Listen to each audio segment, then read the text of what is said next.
terjadi perubahan adalah berubah jadi orang baik, Pak, Bu.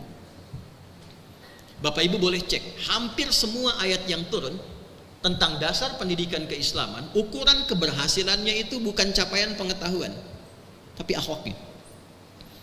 Anda boleh cek, penghafal Quran, maaf, itu bukan berapa juz dia telah hafalkan, bukan berapa banyak ayat dia kuasai.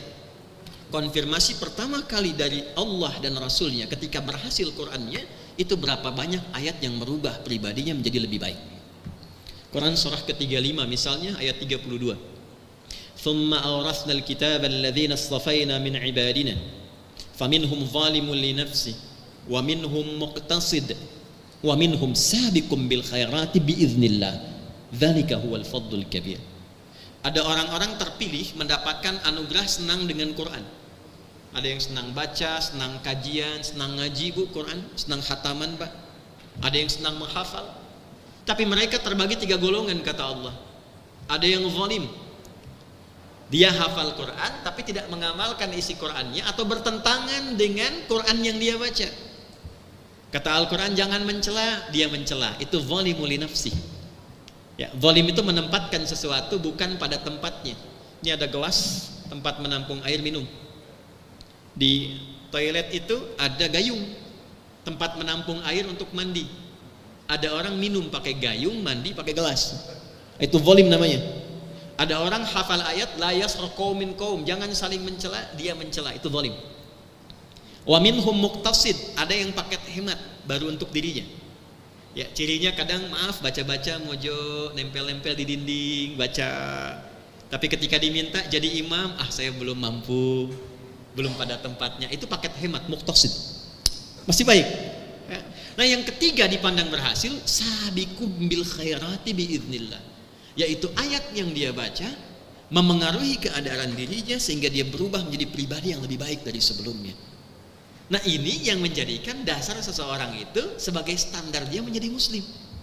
Bapak lihat Umar sebelum masuk Islam. Ibu lihat Hindun sebelum masuk Islam. Bagaimana bengisnya, jahatnya dan sebagainya. Masuk Islam jadi orang baik, Pak.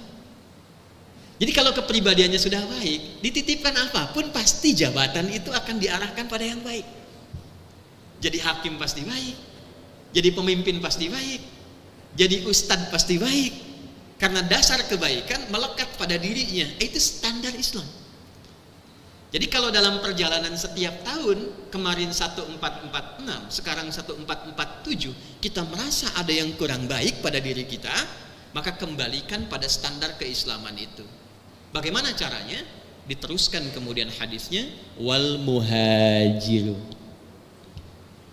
Dan orang yang ingin memperbaiki dirinya dengan berhijrah kembali mendapatkan standar keislaman tadi, caranya, perhatikan kalimatnya, man hajara. Siapapun yang cepat memutuskan dia berubah menjadi lebih baik, manahallahu anhu, dengan cara dia berupaya mengoreksi dirinya, mengenali keadaannya, lalu merubah dirinya dari perilaku yang kurang baik menuju pribadi yang lebih baik. Berkumpullah di era Umar bin Khattab, diskusi bagaimana standar keislaman ini tentang hijrah menjadi bimbingan bagi setiap muslim di setiap awal beraktivitas sepanjang tahun. Maka diusulkanlah oleh sahabat Ali bin Abi Thalib singkatnya, bagaimana kalau kalender dalam Islam itu diberi nama dengan inspirasi hijrahnya Nabi, spiritnya membimbing lebih baik sehingga ditetapkan dengan nama Hijriyah. Setiap tahun, setiap waktu berusaha untuk hijrah menjadi lebih baik dan diawali dengan meninggalkan segala yang terlarang dalam kehidupan. Nah, ini asal mulanya dari segi sejarah, mengapa ditetapkan dengan nama Hijriyah. Awalnya Muharram, selanjutnya Safar, Rabiul Awal, Rabiul Akhir, Jumadal Ula, Jumadal Akhirah, Rajab, Sya'ban, kemudian Ramadan, Syawal, Dzulqa'dah, Dzulhijjah. Walaupun nama ini sudah ada di zaman jahiliyah, ditetapkan dalam Islam, masuklah pada standar nilai dalam Islam. Tidak boleh ada nama, tidak boleh kemudian ada tata cara, kecuali punya makna di dalamnya yang mengembalikan kita pada nilai keislaman yang sejati. Pertanyaan pertamanya, ketika kita sudah memasuki bulan yang pertama ini, lalu Anda mengadakan acara memperingati bulan Al-Muharram, tahun baru Islam, apakah peringatan ini hanya sekedar acara seremonial yang mengonfirmasi kita duduk, tahu waktu sudah berganti, atau di dalamnya memang ada tuntunan yang harus mengembalikan kita pada jati diri Muslim yang sesungguhnya? Sekarang pertanyaannya, jika kita ingin mengeksekusi itu, bagaimana caranya? Nah, disinilah saya mohon izin untuk berdiri sedikit menguraikan. Ada irisan-irisan nanti yang berkesesuaian dengan tugas Bapak Ibu, baik di Masjid Al-Mahkamah ini ataupun di tempat mahkamah yang sesungguhnya Anda bertugas. Saya mohon izin sedikit berdiri, tapi sebelumnya saya bertanya, sampai jam berapa saya diberikan waktu untuk mengurai ini? Wah, ini KMA-nya bilang udah unlimited ya. Izin yang mulia ya, saya berdiri. Baik. Bapak silakan sampai sore, saya jam 2 pulang ya.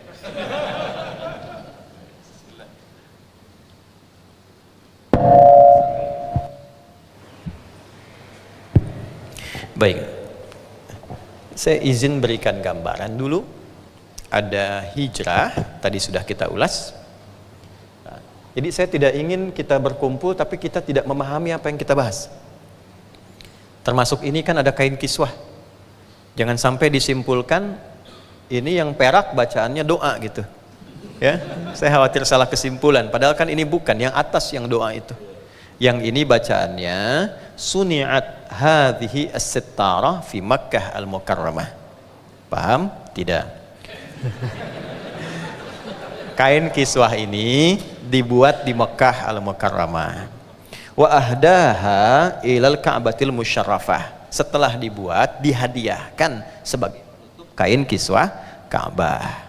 Kemudian Khadimul Haramaini Syarifaini Abdullah bin Abdul Aziz ya Ibnu Ali As-Su'ud ya taqabbalallahu minhu. Ini sebagai amal jariahnya yang dipersembahkan oleh raja pada masa itu, pelayan dua kota suci, yaitu raja siapa disebutkannya itu? Abdullah bin Abdul Aziz. Jadi kain kiswah ini di eranya Raja Abdullah bin Abdul Aziz. Dapatlah bagiannya, dihadiahkan ke sini, lalu ditampilkan Al-Mahkamah. Jadi ini bukan hadiah Raja Salman, ya, Raja Abdullah bin Abdul Aziz di atasnya. Kembali ke sini ya. Ini hijrah sudah kita bahas. Hijrah menjadi hijriah sudah kita urai. Hijrah ini peristiwanya, tak di sini karakternya, ya ini nisbah untuk ikut. Siapa yang ingin ikut memperbaiki diri dengan karakter yang islami, belajar dari spirit hijrah, maka diturunkan bulan pertamanya dengan nama Al-Muharram. Jadi nanti ada pembahasan historis tentang sejarah peristiwanya, ada pembahasan kontemplatif tentang muhasabah perenungannya.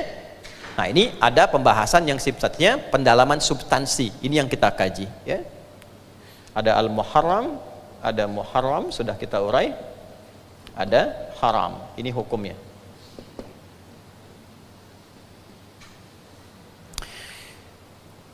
Jika kita ingin berhijrah, ikut memperbaiki diri sehingga bisa lebih baik dalam menjalani kehidupan, mulailah dengan meninggalkan segala yang dilarang sehingga kita terhindar dari perbuatan terlarang itu dan muncullah sifat-sifat terhormat dalam menjalani aktivitas. Bila kita ingin mengawali dengan menghindarkan segala yang terlarang ini, memangkas, memotong sesuatu yang menyimpang, yang tidak diperkenankan, maka bahasa Arabnya disebut dengan hakama namanya. Upaya memotong, memangkas segala yang menyimpang, namanya hakat. Ya, ha, kaf, mim, hakama. Jika ini melekat kepada pelakunya, orang yang berupaya memangkas segala hal yang menyimpang dari ketentuan yang terhormat, maka melekat pada dirinya sifat itu berubah namanya dari kata kerja, verb, fi'il, menjadi kata benda, isim, namanya hakim. Hakim. Jika itu dilekatkan menjadi bentuk profesi dalam keseharian terbawa, ya, pekerjaannya, profesinya, berupaya untuk memangkas segala hal yang menyimpang dan meruntuhkan kehormatan, dipangkas itu sehingga tegak nilai-nilai yang baik dan penuh dengan kehormatan, maka berubah namanya, dipangkas di depannya alifnya, dipindahkan menjadi ya sebelum huruf akhirnya, menjadi hakim namanya. Ini dia, hakim.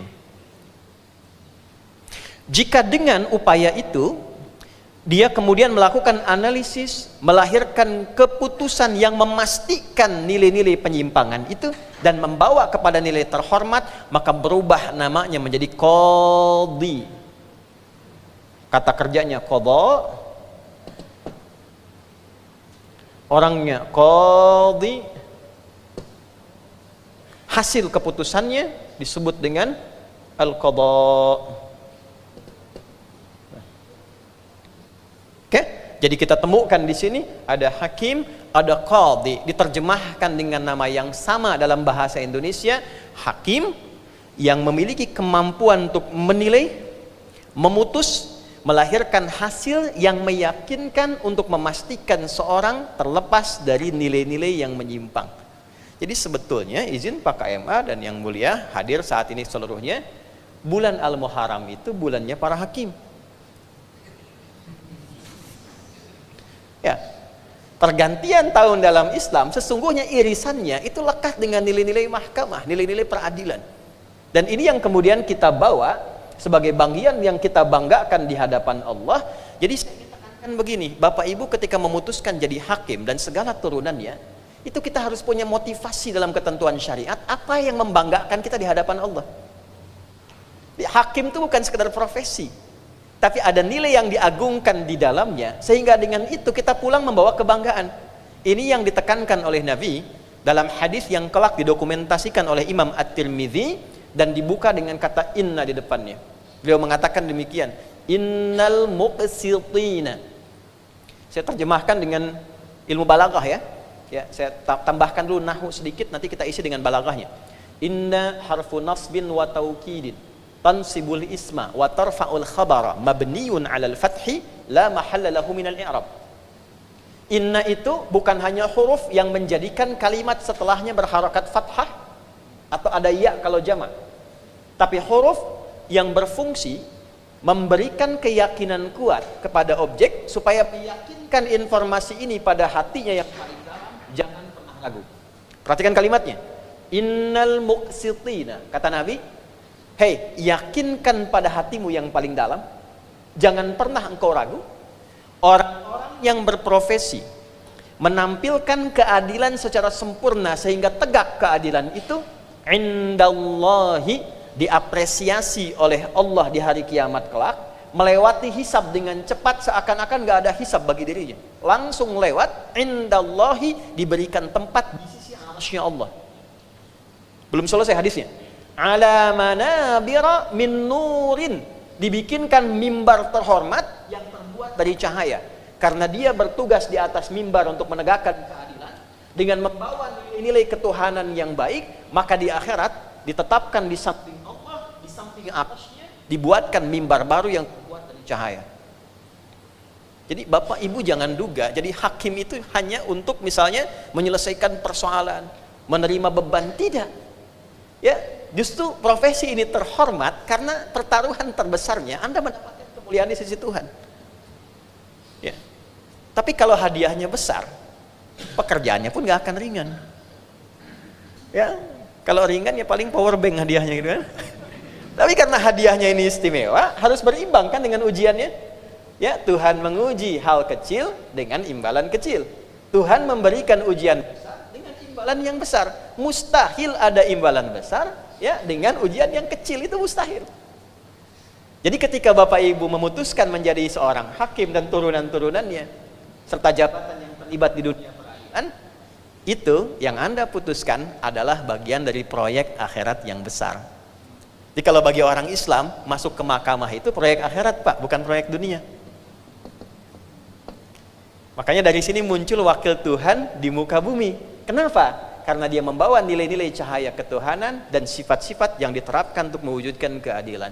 Jadi banggalah Bapak Ibu yang terpilih, bukan orang lain, ya?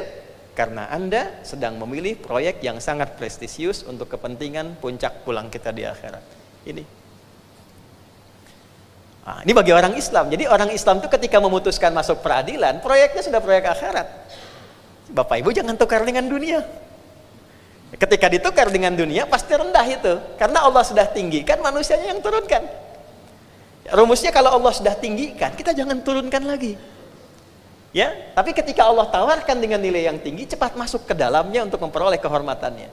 Jadi ini bagian yang pertama. Ya, saya gambarkan dulu tentang akhirat supaya ada dorongan yang lebih kuat ya, Pak Ibu sekalian. Saya pakai hukum logika yang dasar dulu ya. Mohon izin, tidak bermaksud untuk mengajari, hanya mengingatkan. Bapak Ibu, kalau kita berpindah tempat, idealnya kan kita akan mencari bekal kan, supaya di tempat yang baru kita merasa nyaman ya. Anda tugas di Jakarta, tinggal di Bekasi. Untuk ke Jakarta, Anda kan pasti cari bekal. Anda dari Jakarta akan tugas ke Sumatera. Anda ingin pastikan di Sumatera saya nyaman, tenang, baik. Anda cari infonya, di mana saya bertugas, tempatnya di mana, ya, akses yang paling nyaman seperti apa. Setelah dapat pengetahuannya, kemudian kita siapkan bekalnya. Normalnya begitu kan? Kita sangat bersyukur di antara sekian keyakinan yang ada di muka bumi ini, dan kita diperintahkan menghormati itu tanpa mencelanya. Ya, hanya Islam yang kitab sucinya mengatakan lakum dinukum, hormati keyakinan orang lain, tidak boleh mengganggunya. Dalam saat yang bersamaan tunaikan keyakinan kita dengan baik dan sempurna sesuai kemampuan kita. Perhatikan baik-baik. Hanya dalam Islam kita temukan penjelasan yang utuh setiap tempat yang akan kita tinggali, informasinya lengkap dari mulai persiapannya, caranya, dan konsekuensinya. Sekarang kita di dunia, oke? Turun hukum dunia, dijelaskan. Kehidupannya begini, tantangannya begini, godaannya begini, tugas kamu seperti ini, apapun pilihan hidupmu, berusaha untuk mendapatkan ini, lengkap, sempurna. Setelah di dunia kemana? Kubur kan? Waiting room ya? Kubur.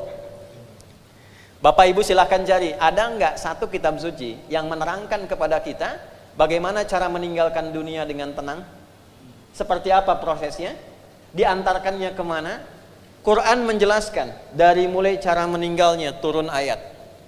Dari mulai setelah meninggal apa yang dikerjakan, penghormatannya bagaimana, cara memandikan, cara menyolatkan, sebelumnya dikafani, diantarkan. Dan kehidupan di alam kubur pun dijelaskan informasinya. Supaya kita siap-siap. Nanti kalau pindah ke sini, kita sudah punya gambaran seperti apa yang kita siapkan tempat di kubur.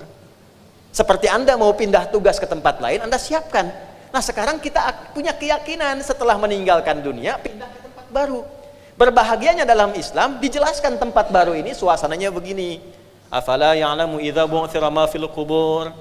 Turun surat Ali Imran ayat 169, wala tahsabanna alladziina qutilu fi sabilillahi amwata bal ahya'un 'inda rabbihim yurzaqun. Muncul hukum baru di alam kubur yang beda dengan alam dunia. Semua dunia dilepaskan, bekalnya seperti ini, di kuburnya akan begini. Walaupun kelihatan sempit dari atas, ternyata di bawahnya itu ada kelapangan yang luar biasa dibandingkan dunia. Hukumnya beda.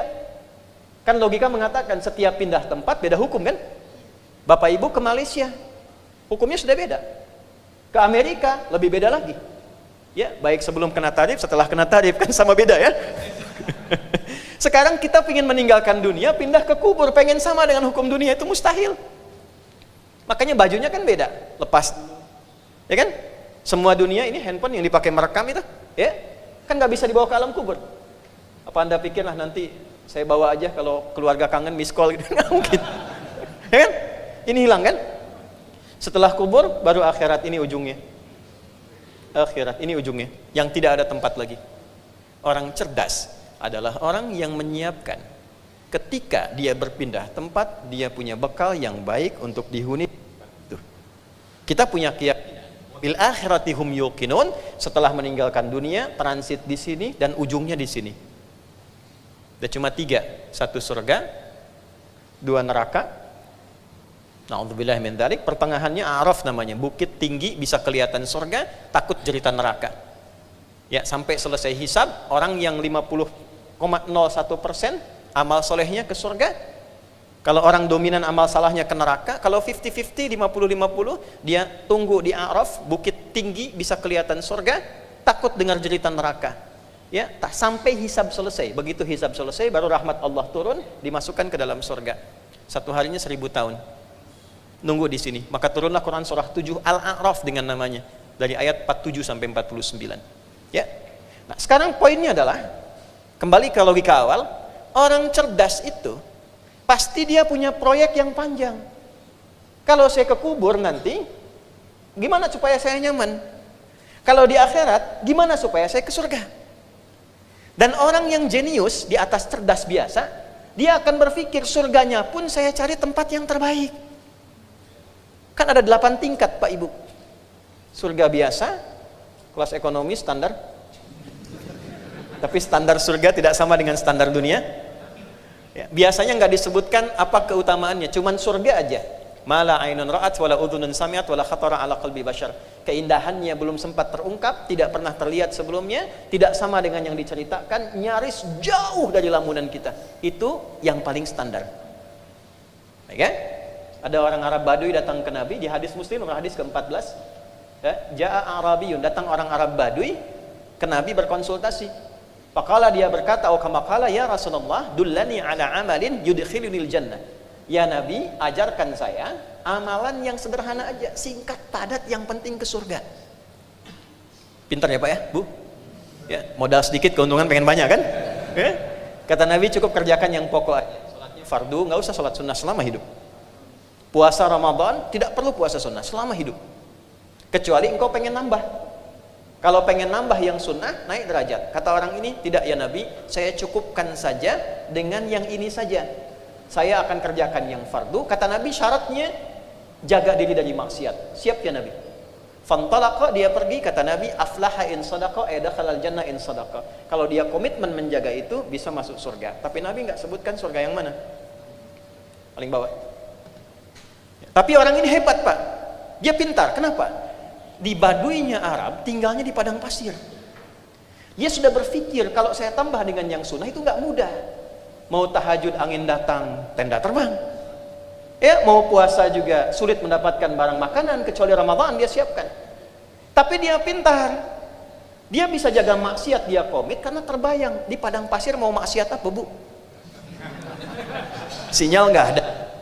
Mau update status nggak bisa. Ya, lihat yang aurat ya memang unta terbuka aurat. Jadi itu saja. Nah, sekarang kita ingin meniru itu kan mustahil. Maka di atas ini nanti ada Jannatun Naim, ada Darussalam, ada surga Aden tengah-tengah, tertingginya Firdaus. Ya. Saya tanya Ibu dan Bapak, kalau kira-kira diberi pilihan 8 tingkatan, tertingginya surga Firdaus, Bapak Ibu mau pilih yang mana? Mau sama kayak yang Arab tadi? Sederhana aja Ustaz, yang penting ke surga ya. Kalau tercapai, kalau gagal nyangkutnya di mana? Maka orang jenius akan berpikir kan, saya akan ngambil yang tertinggi sehingga effort-nya itu keluar. Ambil yang tertinggi, kalaupun nggak nyampe, nyangkutnya jelas. Masih di bawahnya, ya kan? Tapi orang berpikir lagi, ada nggak yang di atas ini yang kira-kira bisa melihat Allah? Selama ini nggak pernah lihat, dikasih oksigen, hidup, rindu, nggak pernah natap. Karena ada ayat turun Quran surah 75 itu ayat 22 sampai 23. Wujuhu yawma idzin nadhirah. Ada wajah-wajah yang bersinar terang sekali. Ya, ila rabbiha nadhirah. Bukan karena di surganya, tapi dia berhasil mewujudkan impiannya melihat Allah yang belum pernah ditatapnya. Bukan karena surganya. Maka orang-orang mulai berburu. Nah, di antara amalan-amalan apa yang kira-kira bisa memanggil saya untuk mendapatkan tempat terbaik ini? Ini semua pintunya pintu amal. Ada pintu sholat, pintu sedekah, pintu zakat dan sebagainya. Semua kita dipanggil oleh pintu-pintu ini ketika kembali. Tapi ada yang berpikir lebih. Saya nggak peduli di mana bagian, tapi pengen ditempatkan yang dekat dengan Allah. Maka keluarlah hadis Nabi untuk memotivasi. Ini ada profesi ini yang kalau dikerjakan, tempatnya ketika kembali ke akhirat dimuliakan oleh Allah. Profesinya ada A, ada B, ada C. Ada yang ingin dekat dengan Allahnya bersama para nabi, terutama Nabi Muhammad sallallahu alaihi wasallam. Maka turunlah kemudian amalan-amalan seperti An-Nisa itu yang 69. Ya, ulaikal ladzina an'amallahu 'alaihim minan nabiyyin was-siddiqin wasyuhada'i was-salihin wa hasuna ulaika rafiqa. Ada orang-orang yang dia menjalani kehidupannya, memilih profesi tertentu, ketika di akhirat nggak tanggung, dikumpulkan sekomplek dengan semua nabi yang pernah bertugas di bumi. Satu komplek, di komplek para nabi, Pak. Tetangganya sama siapa? Saya Kiai. Allah. Kamu Kiai B. Bapak tetangga sama siapa? Saya mah biasa aja. Samping kanan saya Nabi Ibrahim. Kiri saya Nabi Isa. Masya Allah. Depan saya Kanjeng Nabi Muhammad SAW. Dan disinari oleh cahaya arsy-Nya Allah Subhanahu wa Ta'ala. Nah, di antara profesi mulia yang mengantarkan Anda punya kedudukan tinggi, melebihi standar-standar ini yang biasa, adalah profesi yang sekarang Anda pilih di dunia peradilan. Karena kalimat nabinya, innal muqsitina, tanamkan pada hatimu yang paling dalam. Orang-orang yang terlibat untuk menegakkan keadilan sehingga tampil secara sempurna dan terhormat, perhatikan kalimatnya, indallahi, diberikan apresiasi di sisi Allah, ala manabira, dibuatkan mimbar-mimbar min nurin yang terbuat dari cahaya. Walaula fadlullahi wa rahmatuh, dan kalaulah bukan karena keutamaan yang Allah berikan dan kasih sayangnya, wa annallaha tawwabun hakim. Surat Cahaya surah 24 ayat 10. Dan sungguh tanamkan pada hatimu yang paling dalam, memang tidak ada yang sempurna dalam menjalankan profesi itu. Tapi ketika dia ingin memperbaiki diri untuk kembali menjadi baik, hakim dan bijak dalam menetapkan dan menjalankan aktivitasnya, itulah yang Allah tempatkan dalam sisi yang terbaik. Jadi jangan dibayangkan bahwa orang-orang dengan profesi ini akan baik semua, belum tentu. Sepanjang manusia pasti akan ada kekurangan. Tapi untuk mengembalikan yang kurang menjadi baik, muncullah apa yang disebut dengan hijrah tadi. Nah, makanya ngajinya kita kembalikan ke kitab. Kalau pakai media sosial, tasrifnya geser. Ya, kita ngaji dulu masih hakama yahkumu, gitu kan? Hukman fahuwa hakimin wa dzaka mahkum. Nah, sekarang ngaji digital sudah beda. Ya, taba ya tubu youtuban, tak-taka ya taktiku tiktokan, gitu kan? Instagrama, ya instagrimu instagraman, ya.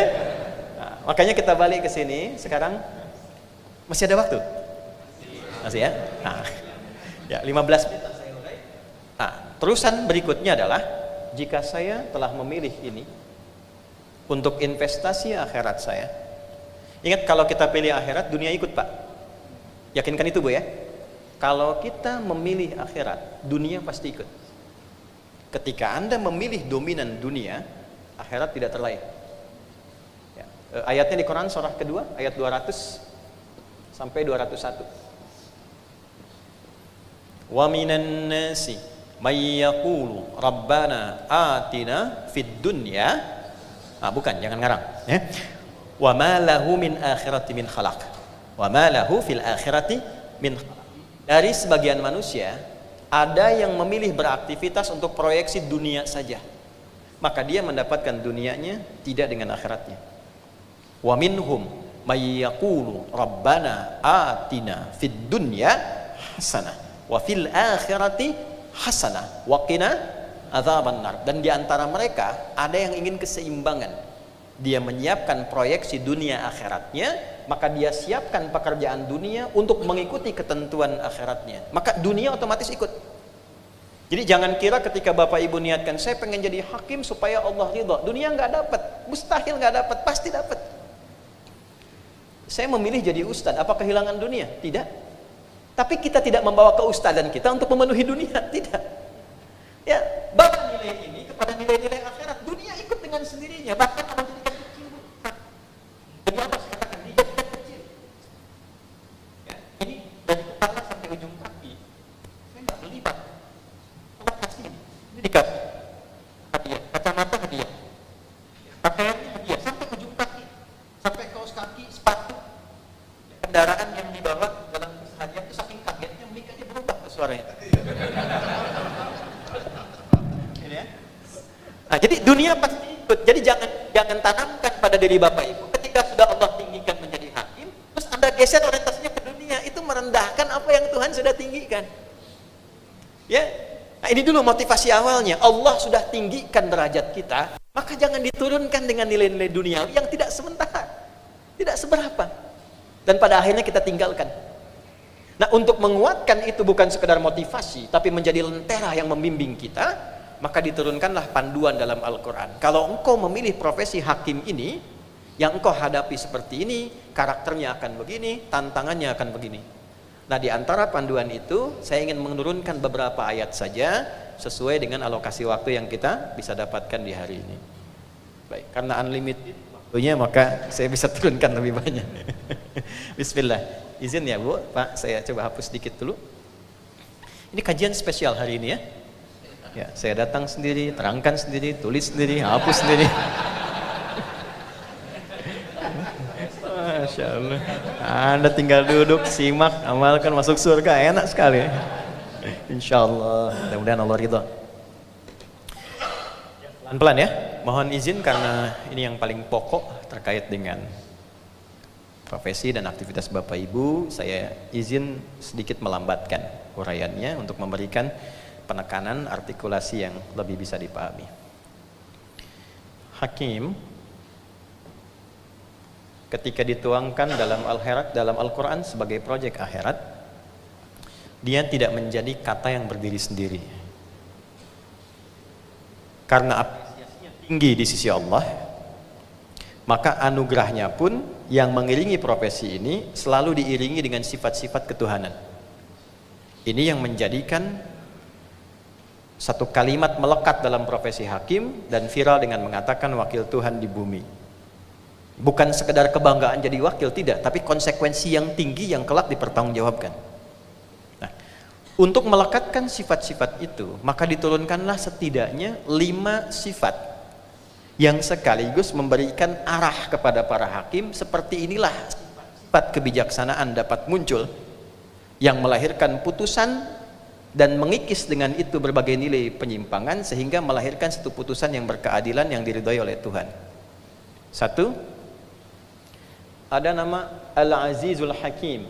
Al-Aziz Al-Hakim. Kata hakim yang diawali dengan kata Al-Aziz disebutkan setidaknya 29 kali dalam Al-Quran. Jika dihilangkan alif lam yang menjadi Azizun Hakim, disebutkan 18 kali di dalam Al-Quran. Selanjutnya, saya cepat dulu. Ada Alimun Hakim. Alim, Hakim. Kadang disebutkan Hakimun Alim, kadang Alimun Hakim. Setidaknya 14 kali disebutkan dalam Al-Quran, kurang lebih. Kemudian ada Wasi'un Hakim. Wa kana Allahu wasi'an hakima. 1 kali disebutkan dalam Al-Quran. Selanjutnya ada Hakimun Khabir. Hakim Khabir.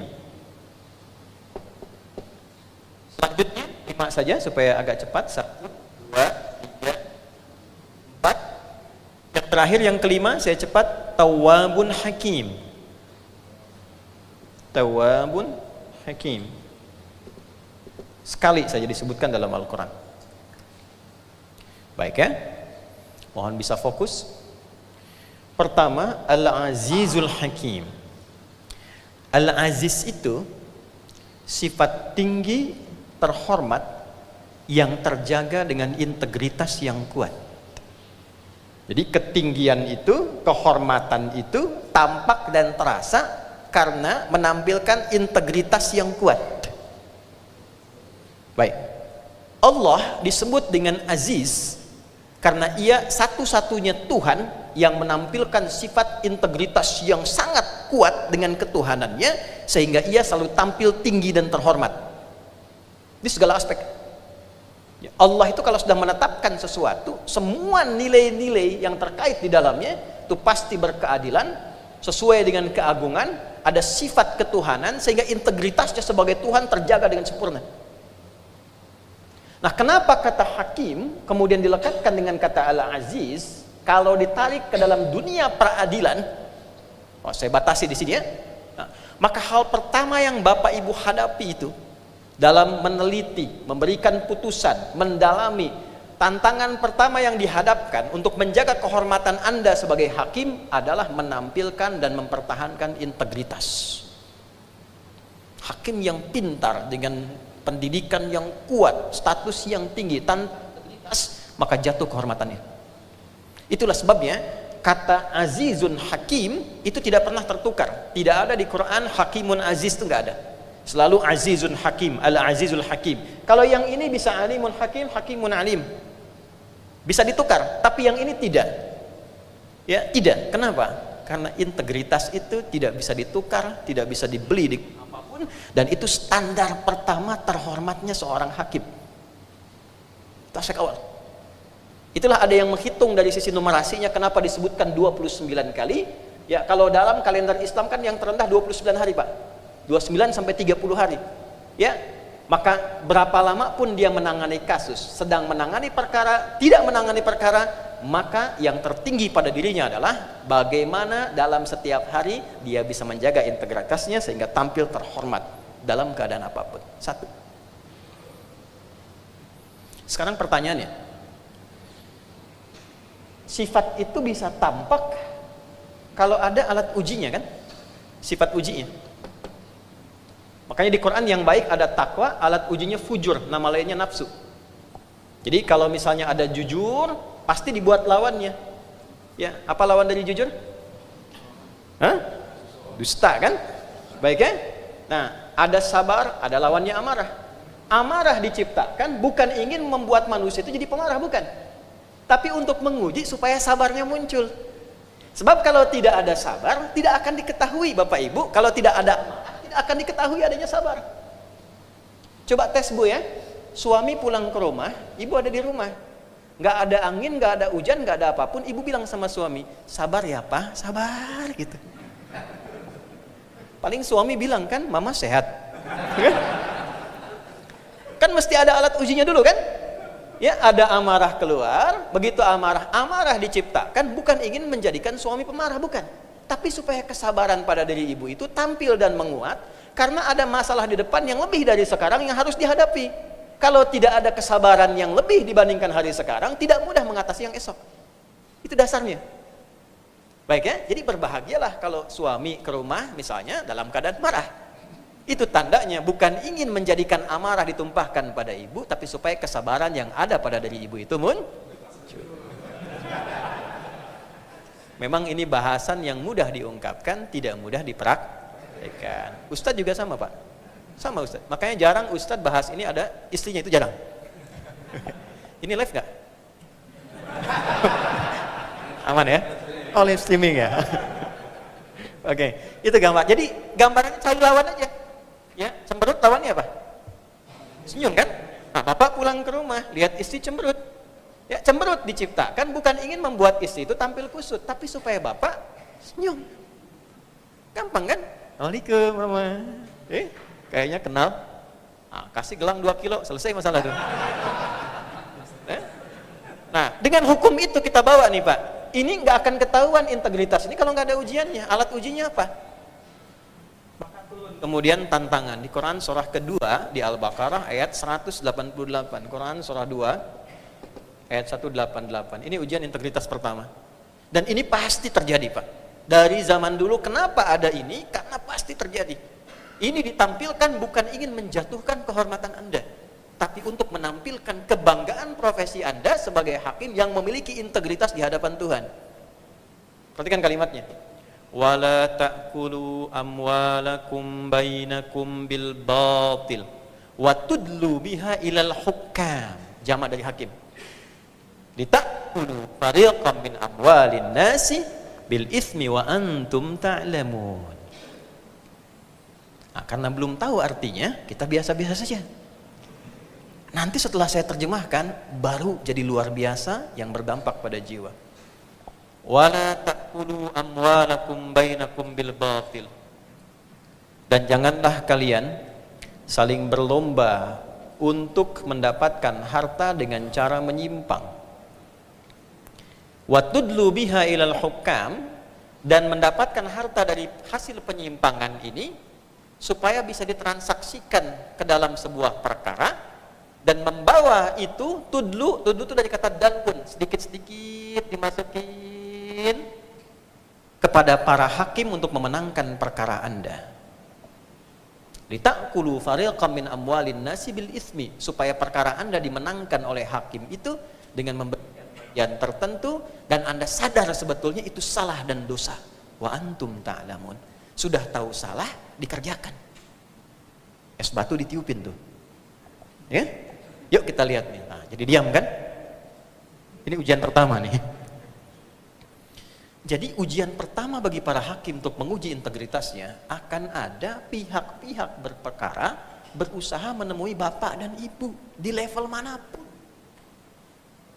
Baik itu pengadilan yang paling dasar, naik kemudian pengadilan tinggi, sampai kemudian kasasi ke MA dan sebagainya. Akan ada upaya-upaya yang berperkara mendapati peluang untuk menemui bapak ibu. Ya, urusannya apa? Menguji integritas bapak dan ibu.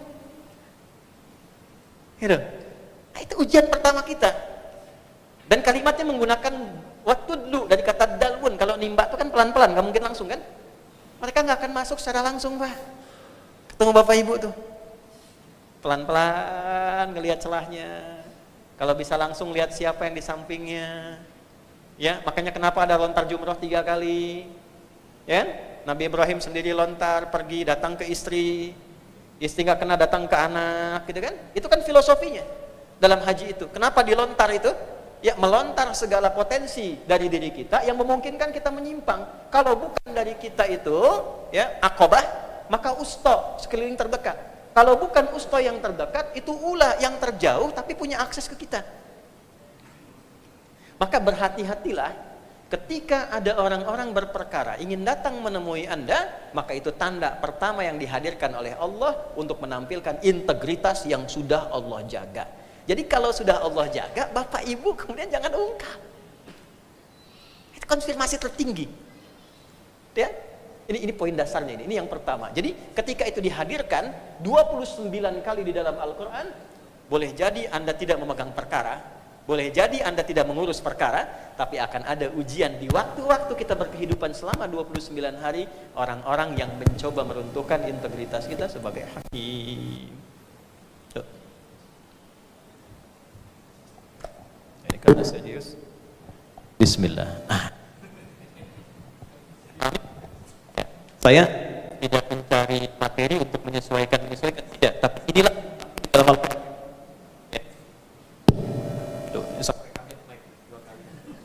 Ini satu. Teruskan.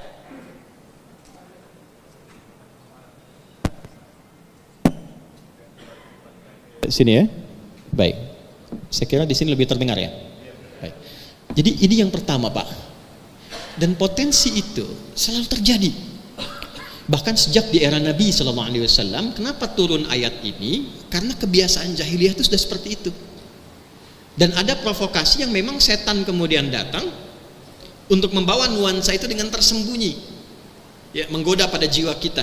Nah, disinilah kemudian turun ayat-ayat untuk membimbing.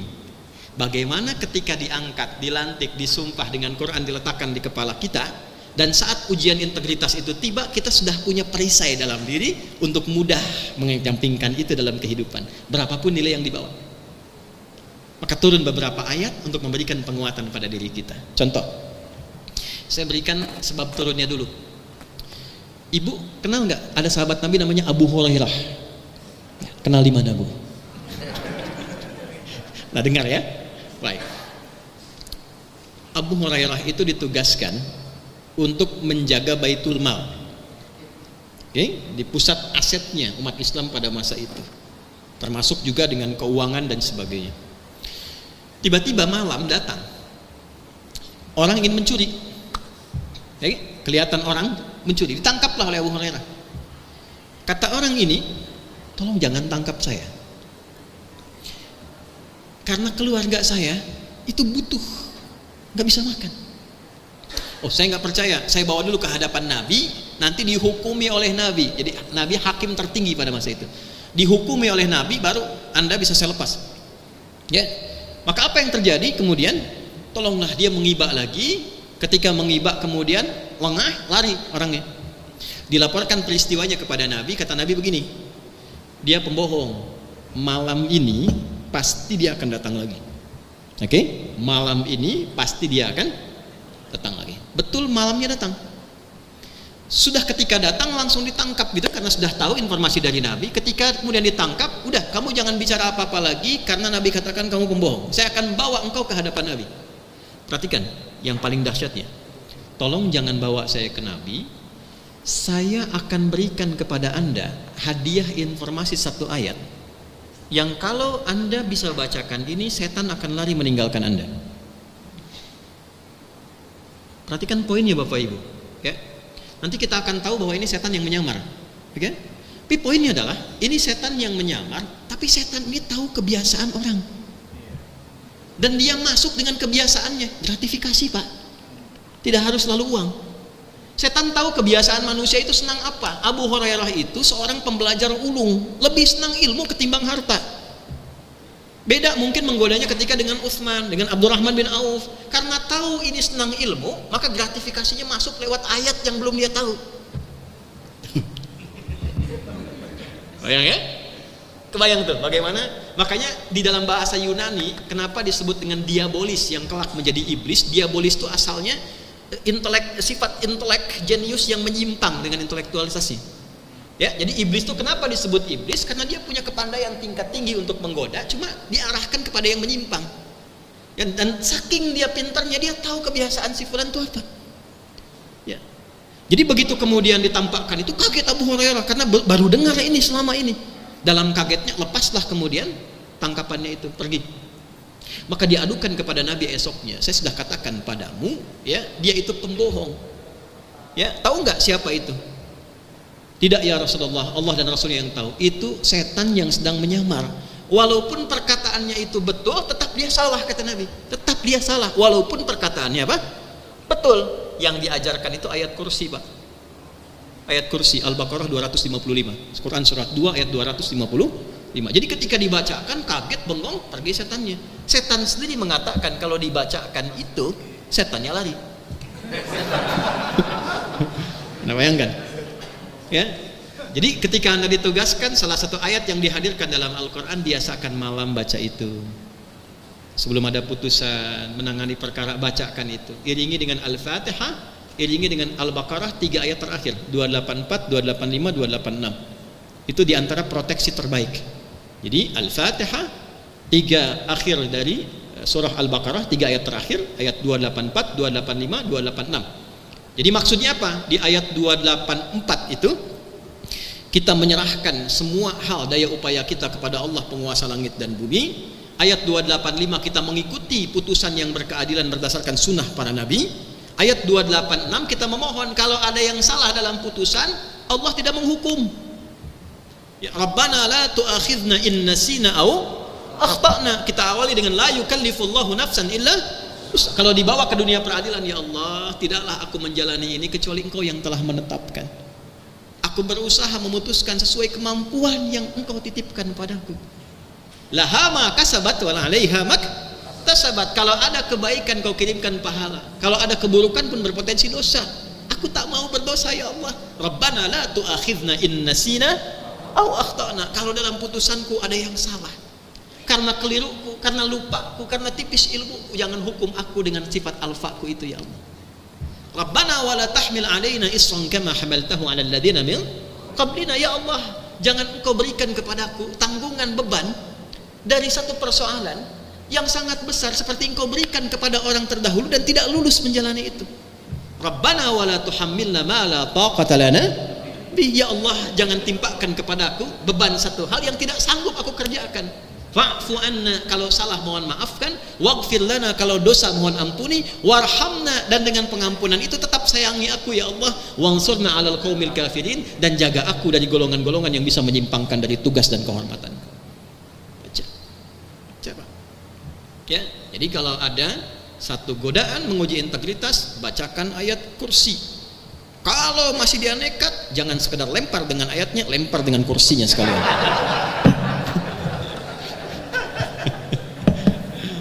Nah itu Pak, itu yang kita butuhkan. Jadi memang dunianya seperti itu. Jadi lengkap sekali di Quran itu. Ada caranya, ada hijrahnya, ada potensi kehormatannya, tapi saat yang sama ada alat uji integritasnya. Satu. Nah, untuk menguatkan tugas-tugas itu muncul nanti yang kedua, alimun hakim. Ya, sebijak apapun mesti tambah pengetahuan. Tambah pengetahuan, jangan sampai menangani perkara yang tidak dikuasai. Maka turunlah hadis Nabi. Perhatikan kalimatnya.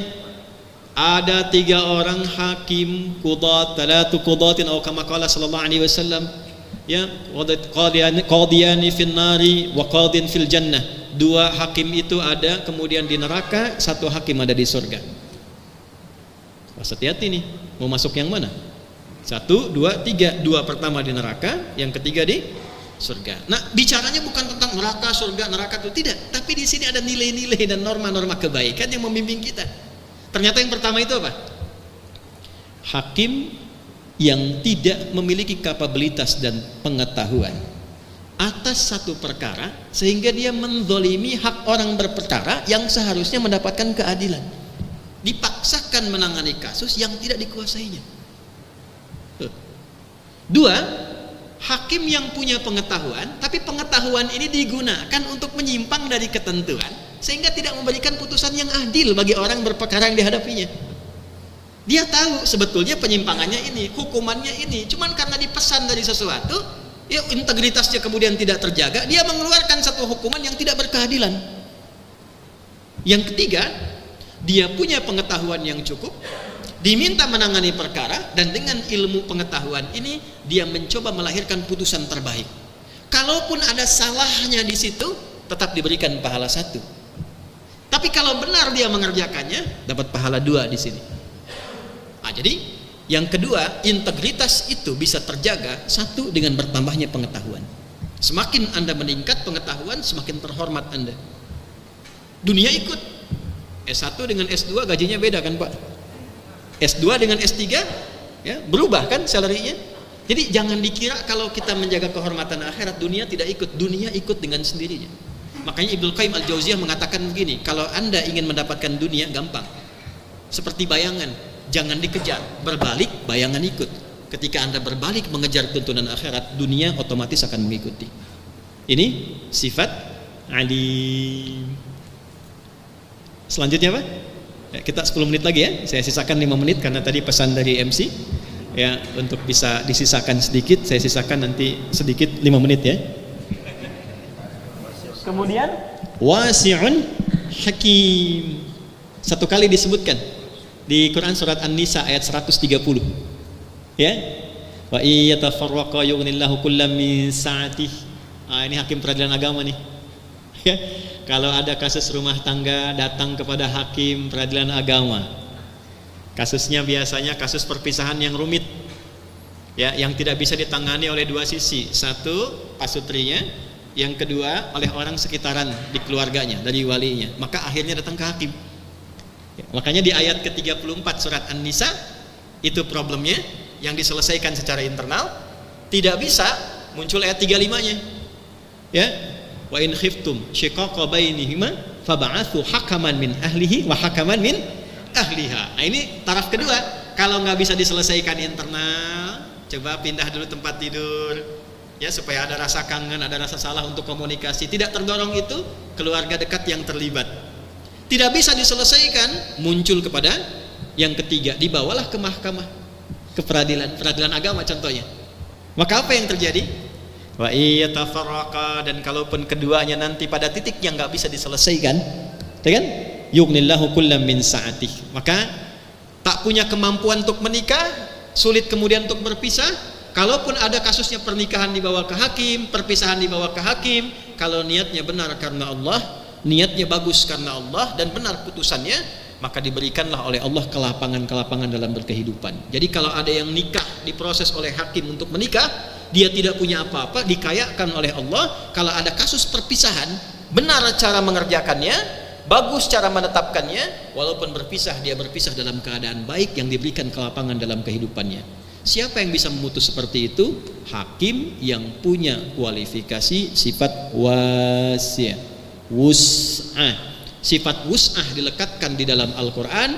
Dengan kata sa'a turunlah kemudian Quran surah ketiga Ali Imran ayat 133 sampai dengan 134. Di 134 itulah karakteristik hakim yang memiliki sifat wus'ah dan bisa diturunkan kepada hakim-hakim umum baik di pidana ataupun perdata. Yuk saya cepat.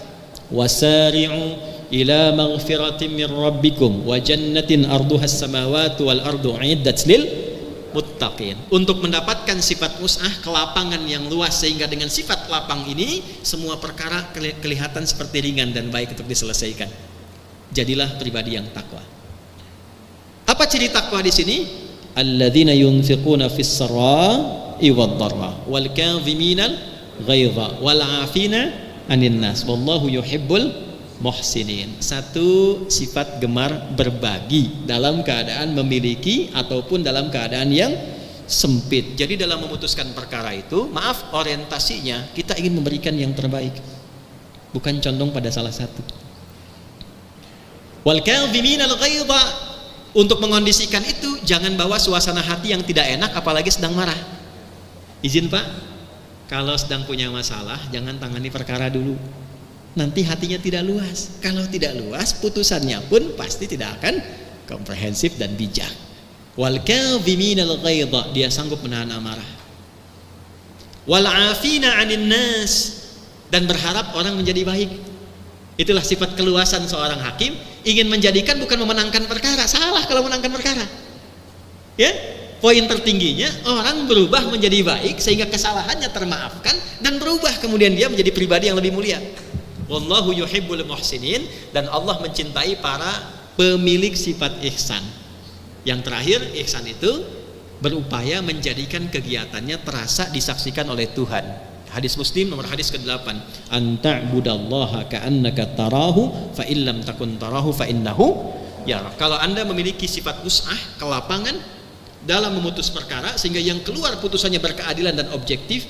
Yang terakhir, tips dari Al-Quran, berusahalah dalam memutus dan menangani perkara itu merasa selalu diawasi oleh Allah. Itu tingkat tertingginya. Nasihat terakhir karena waktunya habis. Ini nasihat bijak dari para ulama, Pak, Bu. Kalau terfikir berbuat yang menyimpang dan keliru, bayangkan pada saat itu kita diwafatkan oleh Allah Subhanahu wa taala. Jadi ketika Anda menangani tugas tertentu, tiba-tiba ada pikiran untuk berbuat keliru, rasakan saat terjadi itu Anda wafat. Ada orang menyogok, kemudian tiba diterima dalam wafat dalam keadaan menerima sogokan. Apakah mulia di hadapan Allah?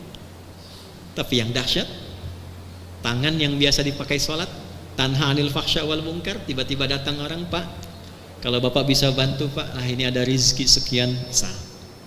Maaf ya, jari saya jari tahiyat tidak akan pernah dipakai maksiat. Itu integritas nomor 1 yang terkoneksi pada Tuhan. Tapi yakin orang seperti ini gak akan putus pada saat itu, dia akan balik lagi. Dia akan katakan kembali, Pak, informasinya naik Pak, jadi sekian tambahannya. Tunggu ya, saya istighoroh dulu. Gak ada istighoroh dalam maksiat ya. Nah, maka momentum hijrah itu bukan sekedar peringatan tahun baru.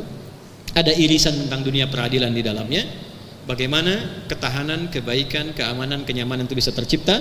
Salah satunya di tangan hakim yang berkeadilan, yang menegakkan nilai-nilai kehakiman dengan spirit hijrah, dan itu dimulai dengan Al-Muharram, berkomitmen untuk mencegah segala hal yang tidak beririsan dengan nilai-nilai kebaikan, baik itu sifat-sifat transaksional yang menguji integritas, meningkatkan pengetahuan untuk bisa menempatkan keadilan, dan yang terakhir, terhindar dari berbagai macam kesempitan dengan meluaskan sifat-sifat pada hatinya dan dirinya sehingga bisa membaca segala hal dalam keadaan bijak dan baik. Terakhir, saya tutup dengan hadis Nabi SAW yang tercantum dalam hadis riwayat Muslim, dan ini yang sering dikutip ujungnya saja, awalnya jarang dikutip.